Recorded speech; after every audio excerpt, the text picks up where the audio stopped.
자, 우리 마가복음 계속 묵상하고 있는데요. 32절 한번 보십시오.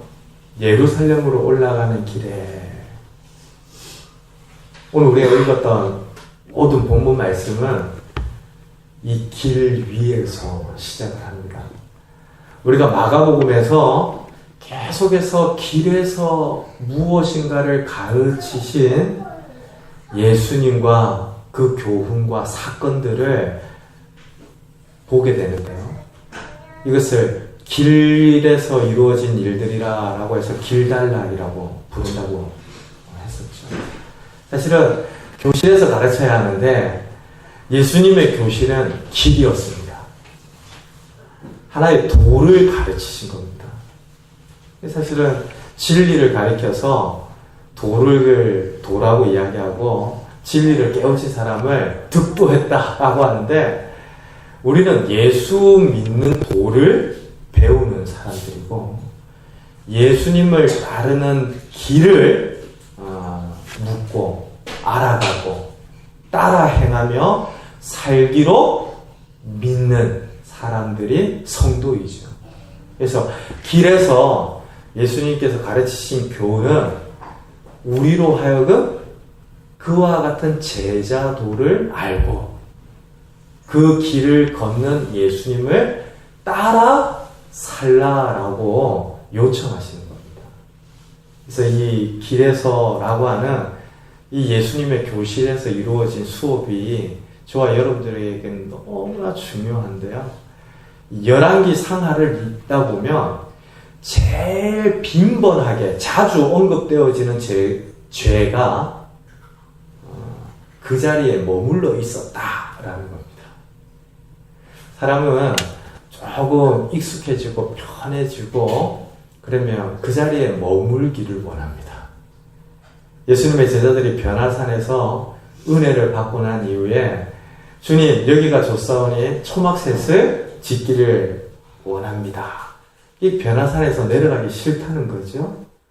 그만큼 영광스러운 자리 그리고 특별히 안주할 만한 곳을 만나며 머물러 있기를 원합니다. 열왕기 상하에 그 이스라엘의 수많은 열왕들이 가장 많이 실패했던 죄악 중에 하나가 그냥 머물러 버리는 거예요. 여기가 딱 좋으니까 난 여기 있을란다. 이 영적인 여정에 있어서 이것만큼 심각한 죄가 없다라고 가르치신 겁니다.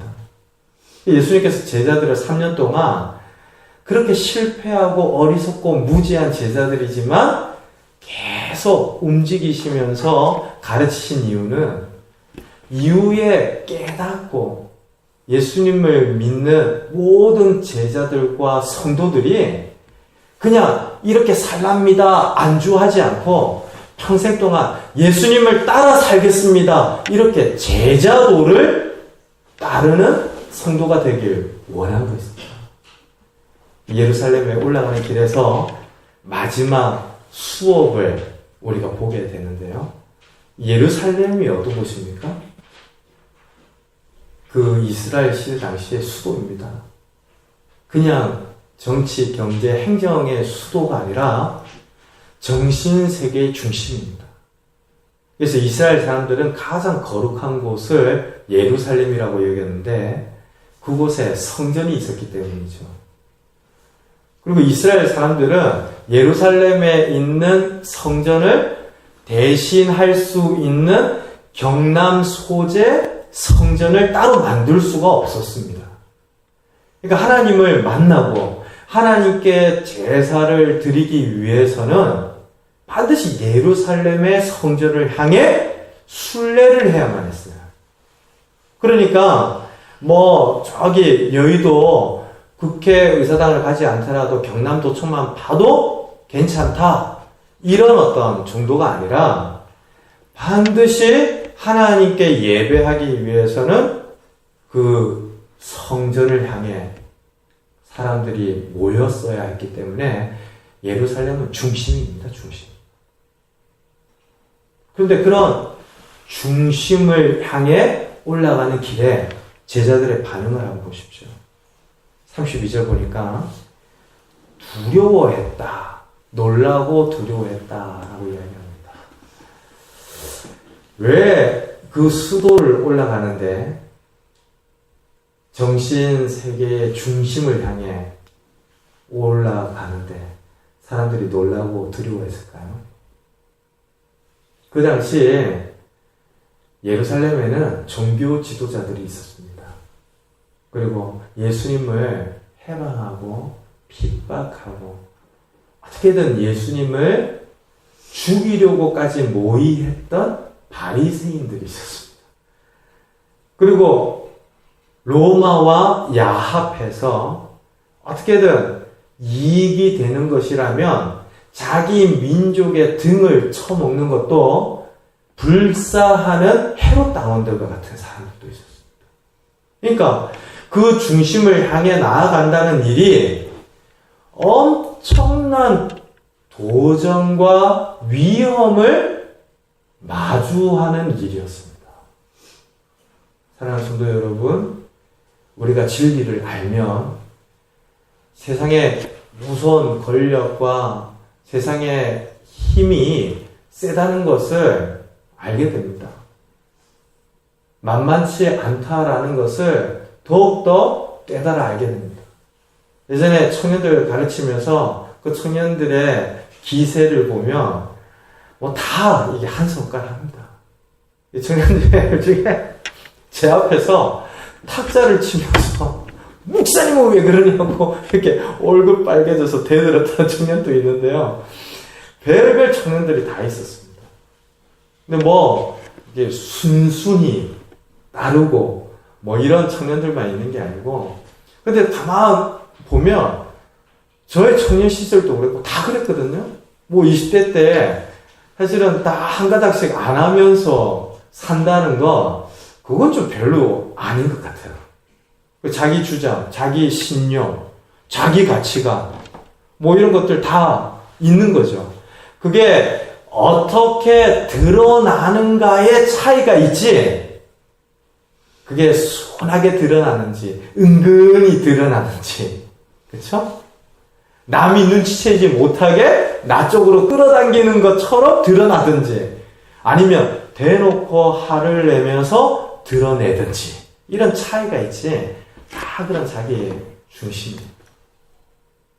근데 이런 중심성을 가지고 있기 때문에 이 예루살렘에 올라가는 이 일이 결국에는 큰 충돌을 가져올 수밖에 없는 일이죠.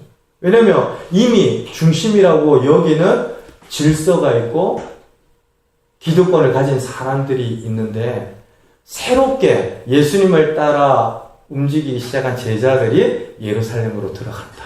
그러면 사람과 사람도 자기 중심이 있기 때문에 물물을 가리지 않고 부딪히는 때가 있는데, 이 세력과 이 세력이 부딪힌다고 한번 생각을 해보십시오. 여당과 야당이 맨날 싸우지 않습니까? 정치 이야기를 하고 싶은 게 아닙니다. 근데 여당과 야당의 생리상 싸우지 않는 게 이상한 거죠. 자기 당의 생존을 위해서 몸부림치고 발버둥을 치는데, 그렇게 싸우지 않고 정치를 하면 그게 더 이상한 겁니다. 그러니까 맨날 우리나라는 싸운다. 아니요. 싸워야 정치라는 게 가능한 겁니다. 교회 안에서는 정치를 하는 공동체가 아니기 때문에 상대를 죽이기 위하여 싸우는 것이 아니라 나를 쳐서 복종하고 섬기고 축복하며 다른 방식으로 서로를 세워가는 신앙 공동체에 있는 것이죠. 지금 세상과 다른 논리와 가치를 가진 예수님 믿는 제자들이 예루살렘에 간다. 그러니까 이게 참 걱정스러운 겁니다. 그런데 오늘 32절 보니까 이해라고 되어 있죠. 다시 한번 32절 보시겠습니까? 함께 있습니다. 예루살렘으로 올라가시는 길에 예수께서 그들 앞에 서서 가시는데 그들이 놀라고 따르는 자들은 두려워하더라. 이해. 이해라는 표현이 무슨 표현이죠? 예, 뭐 앞에 있는 일들과 뒤에 있는 일들을 연결해 주는 표현입니다. 이런 참 미묘한 부분인데 제자들이 놀라고 두려워하니까 예수님이 가르치신 겁니다. 사랑하는 성도 여러분, 우리가 정말 괜찮으면 말씀 들을 이유가 없습니다. 우리가 걱정이 없고 염려가 없으면 하나님의 말씀을 믿자고 이야기를 할 필요가 없는 겁니다.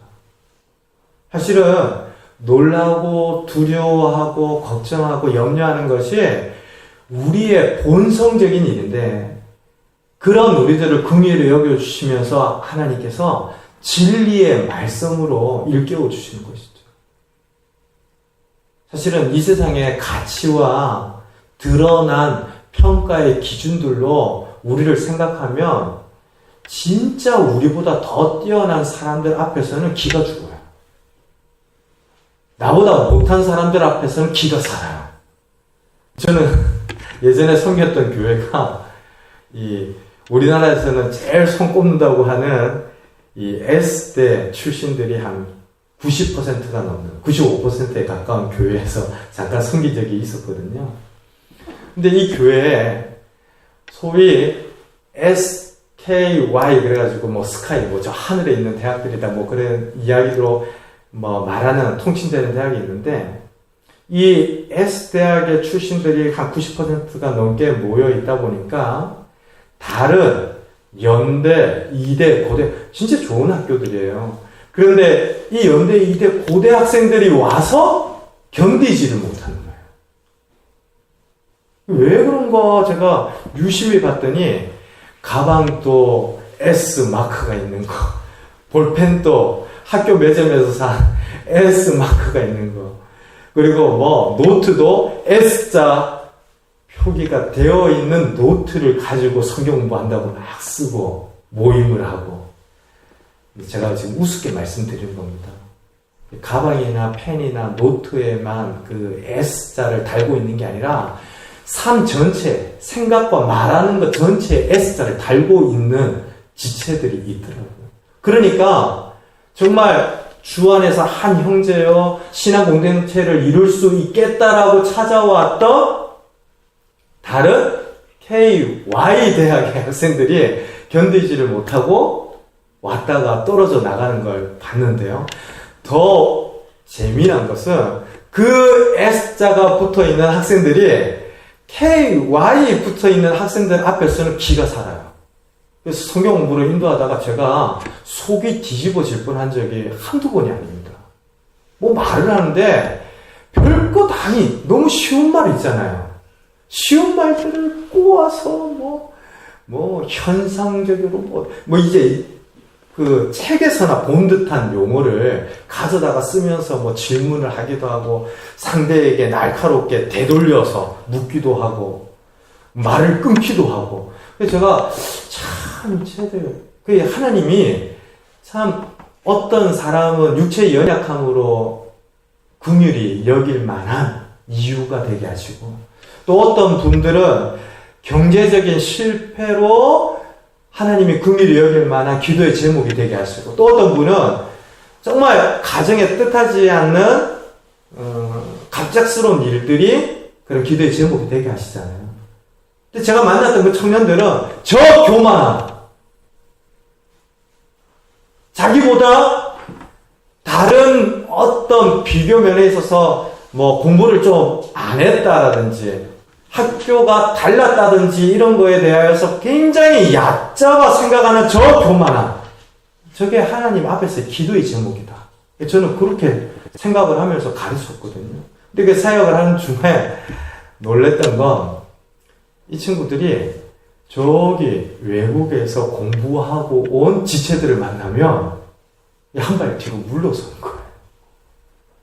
그래서 제가 참 아니다 싶었어요. 뭐 옥스퍼드라든지 캠브리지라든지 하버드라든지 뭐 이런 데서 공부를 하고 온 친구들이 있었어요. 어릴 때 외국에 가서 외국에서 2주해서 살다가 그곳에서 학교 좋은 곳을 가고 공부를 하고 온 친구들. 근데 주 안에서 다 한 형제요, 자매죠. 그런데 이 S 학교 학생들이 제가 오늘 왜 이렇게 겉으로 가는지 모르겠지만 제가 이야기가 나온 김에 하는 겁니다. 근데 이 학생들이 자기보다 못한 학생들 앞에서는 기가 살고 자기보다 좀 낫다고 생각하는 친구들 앞에서는 한 발 물러서 사람이 그런 존재구나. 사람이 그런 존재구나. 근데 이게 누구나 할 것 없이 그 친구들은 젊으니까 자기들이 지금 학생이니까 학력을 가지고 그런다고 쳐요.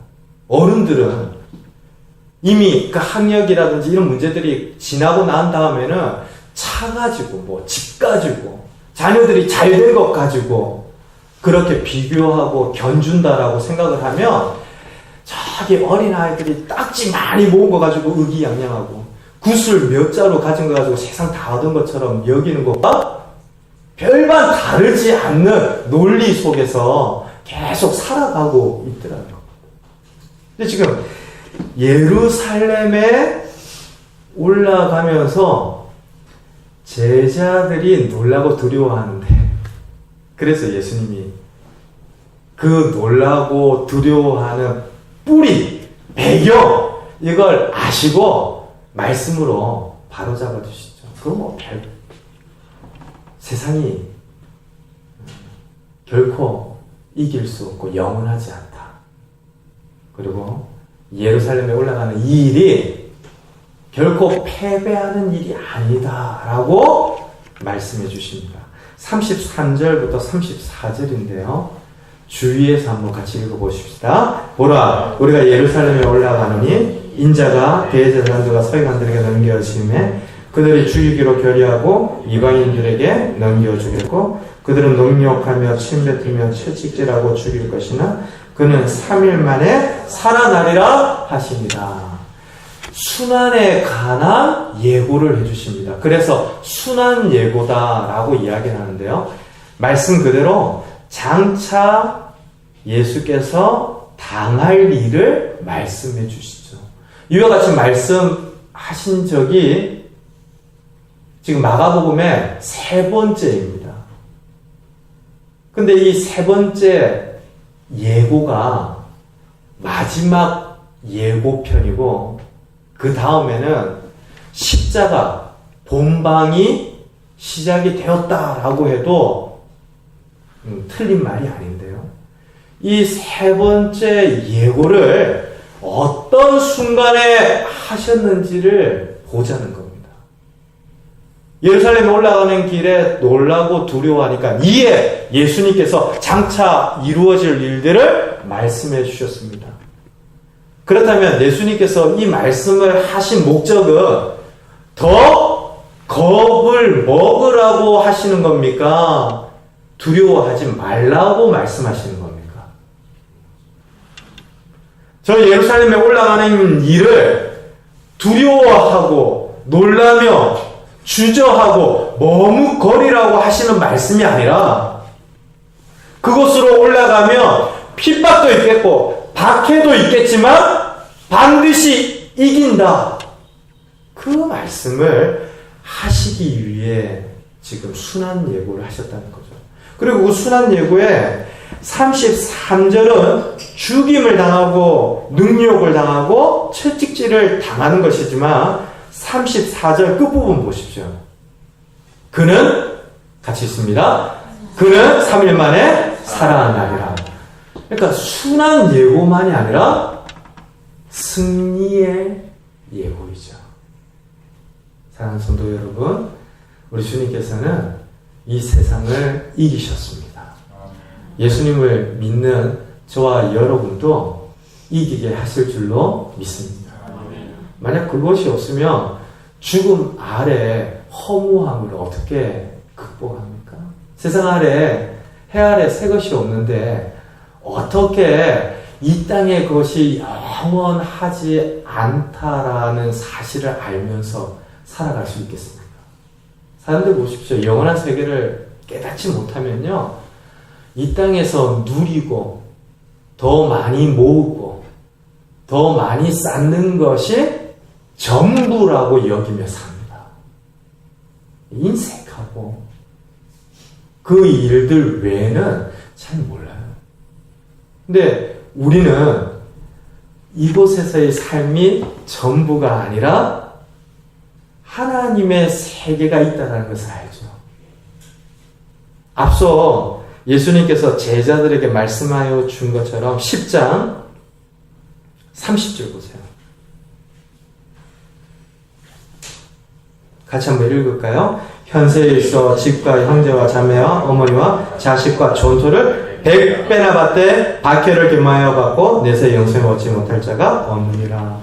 새로운 집이 생기고 새로운 형제가 생기고 자매가 생기고 어머니와 자식과 전토를 100배나 받게 되는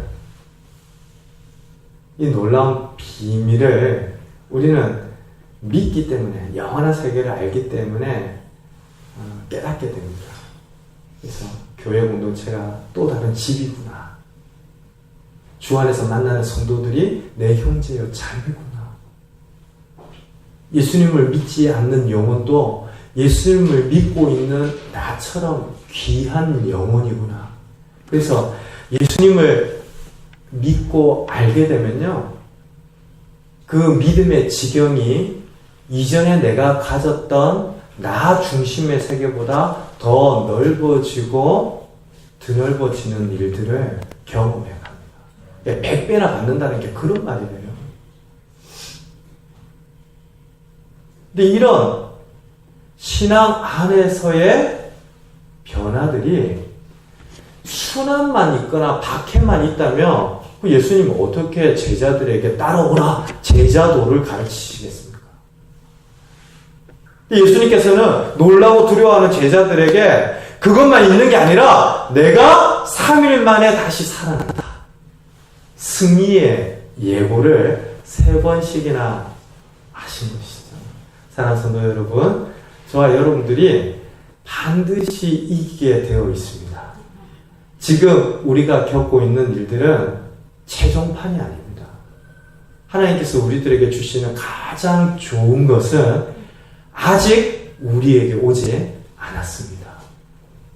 우리의 눈에서 눈물을 닦으시고 우리의 입술에서 슬픔과 탄식을 거두시고 영원한 찬송을 허락하실 그날이 우리 모두에게 약속되어 있음을 믿으시길 바랍니다. 예수님이 그걸 우리에게 약속하시고 예수님이 그 일을 위하여 십자가를 지셨기에 제자들을 향하여 나를 따라오라 라고 하셨던 것이죠. 그리고 예루살렘에 올라가는 길에 제자들이 놀라고 두려워하니까 장차 일어날 일들에 대하여서 박해 있을 거야. 핍박이 있을 거야.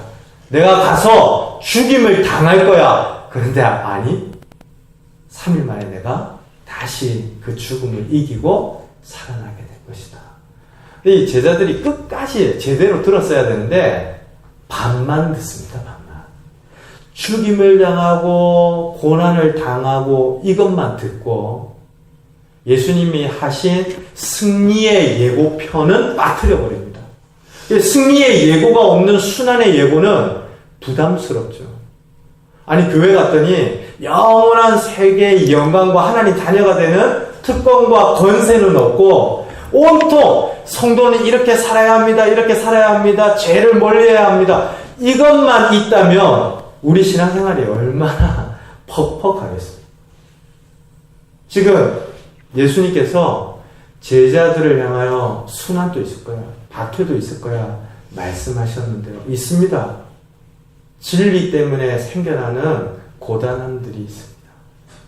하나님을 더 헌신하고 사랑하고 섬기기 위해서 내가 감당해야 될 몫의 십자가들 분명히 있습니다. 그러나 그 힘듦과 수고와 섬김이 내게 약속하신 영광의 크기에 비하면 턱없이 작다는 것을 알기 때문에 섬길 수 있어 감사하죠. 예배 드릴 수 있어 그저 기쁘죠. 그리고 내게 맡겨진 이 사역이 너무 은혜여서 내가 할 수 있는 최선으로 섬기는 것입니다. 사랑하는 성도 여러분, 저와 여러분들에게 주어진 예고편이 순환의 예고편입니까? 승리의 예고편입니까? 예. 순환의 예고편이기도 하면서 승리의 예고편이죠. 너무 승리만 취하려고 하고 순환과 고난에 대한 말씀은 반쪽으로 잘라서 버린다 생각을 해보십시오. 그럼 굳은 일 안 할 겁니다. 누군가에게 능욕을 당하고 참는 거 못하지요. 나는 이겨야 하는데, 나는 승리해야 하는데, 야복강에서 하나님과 밤새도록 씨름하면서도 이기려고 했던 야곱처럼 발버둥을 칠 겁니다. 오늘날 교회 안에서 예수님을 믿는 이들도 굉장히 빡빡하다라고 말하면서 세상과 뭐 다를 게 없네라고 이야기하는 배경에는 예수 믿으면서도 우리는 성공을 원하거든요. 예수 믿으면서도 세상의 박수 갈채를 원하고 인정을 원하고 남들보다 더 잘 되는 것을 원하거든요. 사랑하는 성도 여러분, 그것이 우리의 본성상 더 익숙한 일입니다. 근데 주님께서 말씀하신 바들을 귀를 기울이면 순환도 있습니다. 박해도 있습니다. 또 그와 반대로 승리의 예고편은 없이 순환과 박해만 알고 있다 생각해 보세요. 도망쳐야죠. 지금 예수 믿는다고 고백했다가 죽을 판인데 어떻게 예수 믿는다라고 시인을 합니까? 이후에 제자들이 다 실패하는 이유가 거기에 있습니다. 승리의 예고편을 믿지 않았기 때문입니다. 예수님이 잡혀갔으니까 끝났다 라고 생각을 하고 우리는 더 이상 예수님을 따르는 제자로서 살다가는 소망이 없다. 스스로 절망해버렸던 겁니다. 예수님이 우리에게 주신 순환의 예고편이면서 승리의 예고편. 장차 믿는 성도들이, 제자들이 이 땅에서 겪게 될 이 모든 일들을 어느 한쪽만 취할 것이 아니라 둘 다가 우리에게 주어져 있음을 믿으시는 저와 여러분들 되길 바랍니다. 그래서 진리를 위해서 힘써 수고로움을 감당해야 할 때 감당, 또 헌신해야 할 때 헌신하고, 그러나 그것이 영광의 승리로 우리에게 되돌아오고 주어질 것을 알고 지금 이 순간의 고난과 환난을 인내하며 가장 좋은 것이 우리에게 약속되어 있음을 소망하면서 믿음으로 살아가자라는 것이죠. 예수님이 지금 제자들이 두려워하고 놀라니까 그렇게 말씀해 주십니다. 근데 이 35절 보니까 제자들이 제대로 듣지를 않았던 것 같아요. 예수님이 세 번째 순환 예고를 하셨는데요. 첫 번째 순환 예고를 하셨을 때도 제자들은 엉뚱한 얘기를 했습니다. 두 번째 순환 예고를 하셨는데도 엉뚱한 이야기를 했습니다. 세 번째 십자가를 지고 다시 살아날 것에 대해서 예고하셨는데 이 세베대의 아들 야고보와 요한이 나와서 딱 구하죠. 그 구하는 내용이 뭡니까? 이 35절 보세요. 우리 같이 읽을까요? 세베대의 아들 야고보와 여짜오되 선생님이여 무엇이든지 우리가 구하는 바를 우리에게 하여 주시기를 원하옵나이다. 이 말이 얼마나 웃깁니까? 일단 약속부터 하세요. 내가 무엇이든지 말하면 다 들어준다고 말하세요. 근데 사실 이건 사실 콩깍지가 쓰인 뭐 남녀 사이에 일단 뭐 약속부터 해. 내가 원하는 거 들어줘. 뭐 이런 게 가능하죠. 진짜 그 자녀를 사랑하는 부모님을 두고, 그렇죠? 그 인격을 사랑하는 누군가를 두고 내가 원하는 거 다 들어줘. 그러면은 그게 좀 이상한 겁니다. 지금 세베대의 아들 야고보와 요한이 예수님께 약속부터 하십시오. 우리가 무엇이든지 원하면 좀 들어주십시오. 그것을 구하는 것은 그들의 구하는 바의 내용이 좋은 것이 아니라 잘못된 동기와 마음에서 구하는 것이다 라는 사실을 우리에게 보여주는데, 아니나 다를까 예수님이 무엇을 하여 주기를 원하느냐라고 하니까 37절 보세요. 같이 있습니다. 여짜오되 주의 영광 중에서 우리라 하나는 주의 우편에 하나는 좌편에 앉게 하여 주옵소서. 예수님이 말씀하신 순환의 예고와 승리의 예고 중에 이 제자들은 예수님이 장차 예루살렘에 올라가시면 뭔가 큰 일들이 일어날 거다. 뭔가 심상치 않은 일들이 일어날 거다. 자기들 방식으로 예수님이 엄청난 새로운 나라를 일으키실 것이다 생각을 하면서 주의 영광 중에 오른편 왼쪽에 앉게 해주십시오. 우리나라로 치면 오른편에 앉는 이 2인자, 왼편에 앉는 2인자를 뭐라고 해야 합니까? 위정자이죠. 조선시대의 벼슬로 이야기하면 위정자이정이고요. 오늘날로 이야기를 하자면 뭐라고 이야기할지 모르겠습니다. 요즘 예민한 시대니까 비서실장 이렇게 이야기를 할 수 있을 텐데, 지금 그런 세속적인 정치 권력의 자리를 이 두 사람이 구합니다.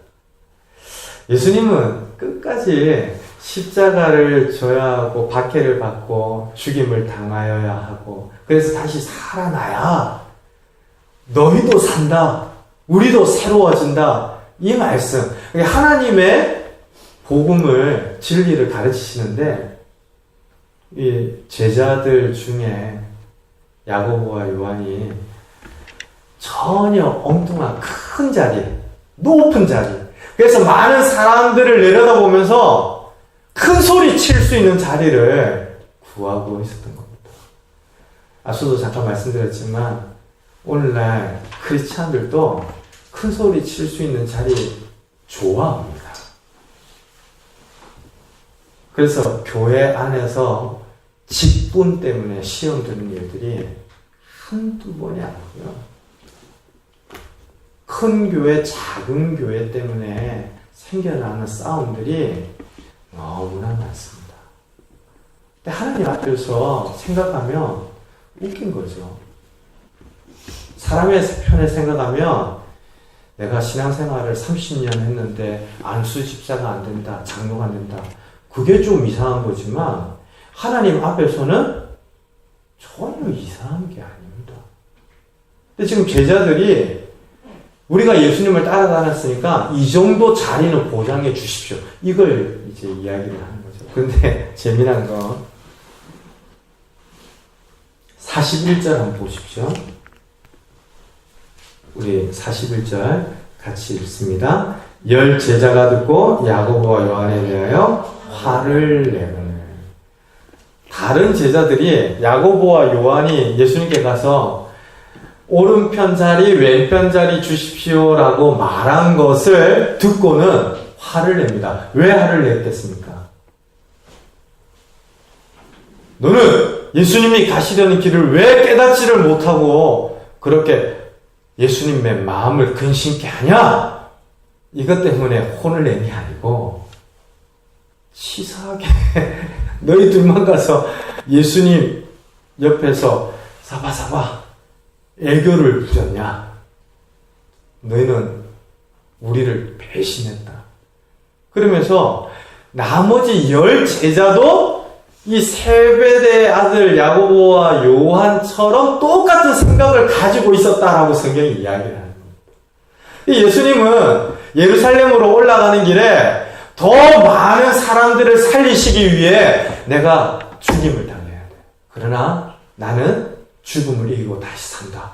이걸 제자들에게 말해줬는데 제자들은 뭐 수치나 박해나 핍박이나 죽임이나 그리고 그 이후에 주어지는 영광이나 승리나 이런 것들하고는 전혀 관심 없이 더 많은 사람들 앞에서 큰 소리를 치고 내가 높여질 수 있는 자리에만. 그 지난번에 기억나십니까? 예수님 따라가는 길에 제자들이 막 서로 싸웠잖아요. 누가 더 큰가? 뭐 누가 더 큰지 키를 재보면 알일인데 그런 큰가가 아니라 누가 더 넘버 2냐, 넘버 3냐, 누가 2인자냐, 3인자냐 이걸 가지고 제자들 안에서 쟁론이 일어났었던 적이 있었는데 그 사이에 예수님의 말씀을 듣고도 달라지지 않았습니다. 사랑하는 성도 여러분, 오랫동안 말씀을 듣는데도 깨닫지 못하는 그때가 진짜 위험한 때라고 오늘 낮에 말씀드렸는데요. 은혜를 구하십시다. 하나님께서 우리로 하여금 깨닫게 하여 주시기를 날마다 기도하십시다. 그렇지 않으면 자꾸 둔해져요. 무감각해지고. 우리가 예배를 드리는 일이 위대한 헌신이며 가장 큰 성도의 본분이고 사역이라고 하는 이유가 거기에 있습니다. 예배를 안 드리고 영적으로 생생하게 살아있는 방법을 하나님 허락하시지 않았습니다. 물론 교회 안에서의 예배만이 예배가 아니라 하나님을 전인격적으로 신뢰하고 높이고 말씀을 듣고 하는 예배도 분명 예배이죠. 북한의 지하교회도 예배이고 많은 공산국가나 아랍권에서 그 침소에서 드려지는 예배도 분명 예배이죠. 그런 예배를 통하지 않고 하나님과 인격적으로 사귄 시간들이 없이 내 인생과 영혼의 문제는 괜찮다. 그때가 진짜 위험한 겁니다. 그러니 진짜 정직하게 되돌아보면서 내가 지금 살아있으면서 살아있다고 하는 건가? 죽었는데 살아있다라고 착각을 하는 건가? 너무 선명하게 하나님께서는 말씀하십니다. 우리가 그것을 깨달아야 하는데 제자들은 예수님과 같은 길을 걷고 같은 공간과 시간에 예수님의 말씀을 들으면서도 깨닫지 못하고 지금 오른편, 왼편 구했던 것인데요. 예수님께서 확실하게 약속을 하시죠. 38절에서 보는 것처럼 너희가 구하는 걸 지금 알지 못한다라고 하시면서 39절 한번 보십시오. 같이 읽습니다. 그들이 말하되 할 수 있나이다. 예수께서 이르시되 너희는 내가 마시는 잔을 마시며 내가 받는 세례를 받으려니와 40절 내 좌우편에 앉는 것은 내가 줄 것이 아니라 누구를 위하여 준비되었든지 그들이 얻을 것입니다. 지금 예수님께서는 예수님이 마시는 잔을 너희도 마시게 될 것이다 라고 하십니다. 이 말이 무슨 말입니까? 야고보와 요한이 초대교회에 하나님의 교회를 섬기는 사도로 부르심을 받았죠. 아십니까? 야고보가 첫 번째 순교의 제물이 됩니다. 그리고 요한은 반모섬에서 유배되어서 평생토록 그곳에서 요한계시록을 비롯한 요한 1, 2, 3서 말씀을 서신을 남기고 이제 하나님의 부르심을 받게 되는데요. 다 초대교회의 핍박과 박해의 상징이 됩니다.